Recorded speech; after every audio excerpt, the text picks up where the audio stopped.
नमस्कार, मी सोनाली. आज तुम्हाला अगदी सोप्या पद्धतीने चौकोनी गळा कसा कट करायचा तो दाखवणार आहे. अगदी ट्रेंडिंगला आणि रेग्युलर यूज होतो असा हा चौकोनी गळा दाखवणार आहे. अगदी सविस्तर असा आणि अगदी सोप्या पद्धतीने दाखवणार.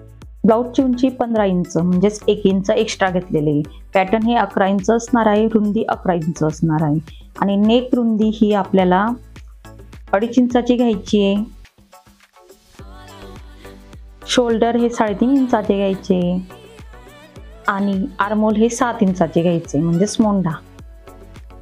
पॅटर्न कट करून घ्यायचे. त्यानंतर गळा उंची ही 10 इंच असणार आहे आणि गळा रुंदी ही 2.5 इंच असणार आहे दोघही साईडला. ड्रॉ करून घ्यायचा आहे चौकोन गळा अशा पद्धतीने. त्यानंतर अस्तर कट करायचे, फॅब्रिक कट करायची गरज नाही. तर अशा पद्धतीने अस्तर कट करून नेक स्टिचिंग केला तर फिनिशिंग खूप सुंदर अशी येते. अस्तर हा फॅब्रिकवर ठेवायचा आहे, सेट करून घ्यायचा आहे. सेंटरला पिन लावायची, तिघही साईडला पिन लावायची म्हणजे मेन फॅब्रिक आणि अस्तर सरकत नाही, शिलाई करायला सोपी. हा पिनचं जागा सोडून शिलाई टाकत यायची. खालच्या दिशेला येताना सुई किंवा दाब उचलायचा नाहीये, फक्त कापड अशा पद्धतीने सरकवायचे व्हिडिओत दाखवल्याप्रमाणे. दोघही साईडला चौकोनी आकाराजवळ येताना अशा पद्धतीने कापड सरकवायचं आहे म्हणजेच आपल्या चौकोन गळ्याची फिनिशिंग खूप सुंदर अशी येते अशा पद्धतीने शिलाई टाकली तर. त्यानंतर एक्स्ट्रा असलेला फॅब्रिक कट करायचा आहे. कॉर्नर असलेल्या भागाला कट्स द्यायचे. आधी सगळ्या बाजूला कट्स द्यायचे. कॉर्नर असलेल्या भागाला त्या ठिकाणीच कट्स द्यायचे म्हणजे उलटवताना फिनिशिंग खूप सुंदर अशी येते गळ्याची. त्यानंतर अस्तरच्या दिशेने काटावर शिलाई येऊ द्यायची. फिनिशिंग खूप सुंदर अशी दिसते. अशा पद्धतीने अस्तरच्या दिशेने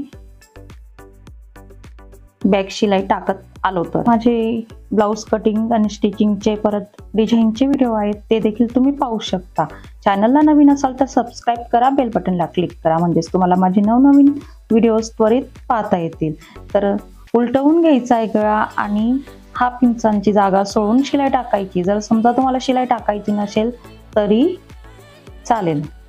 तर अशा पद्धतीने चौकोन स्क्वेअर आकाराचा गळा खूप सुंदर फिनिशिंग मध्ये येत असतो अशा पद्धतीने कटिंग अँड स्टिचिंग केले तर.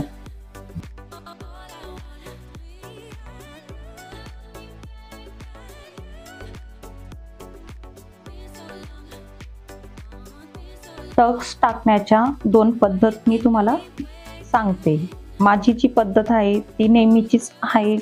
शोल्डरच्या सेंटरला टक्स टाकायचा आहे. शोल्डरचे सेंटर अशा पद्धतीने घ्यायचे. वरच्या दिशेने शोल्डरचे सेंटर घ्यायचे आणि 3.5 इंचांचा उंची असलेला टक्स 2 शिलाई टाकायची आहे. तर दोघही साईडला मी सेम प्रोसेस करते. शोल्डरच्या सेंटरला म्हणजे खालच्या दिशेने अंतर न घेता मी टक्स हा स्टिच करत असते. पाठीचा सेंटर काढून देखील तुम्ही टक्स हा स्टिच करू शकता म्हणजे 3.5 इंचांवर किंवा 4 इंचांवर टक्स तुम्ही घेऊ शकता. त्यानंतर आपल्याला कंबरपट्टी जॉईन करायची. त्यासाठी 2 पट्ट्या घेतलेल्या आहेत. त्या दोघींना आधी जॉईन केलेले, टिच केलेले.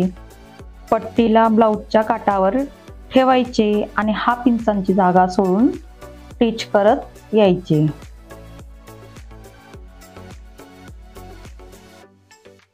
अशा पद्धतीची पट्टी लावली तर कमरेची फिनिशिंग खूप सुंदर अशी येते. त्यानंतर तिला फोल्ड करायचे आणि काटाच्या दिशेने शिलाई टाकायची. कसा वाटला तुम्हाला बॅक नेक चौकोन गळा? आवडला असेल तर लाईक, शेअर, कमेंट करा. चॅनलला नवीन असाल तर सबस्क्राईब करा, बेल बटनला क्लिक करा. Thank you for watching. भेटूया तर मग नेक्स्ट व्हिडिओला.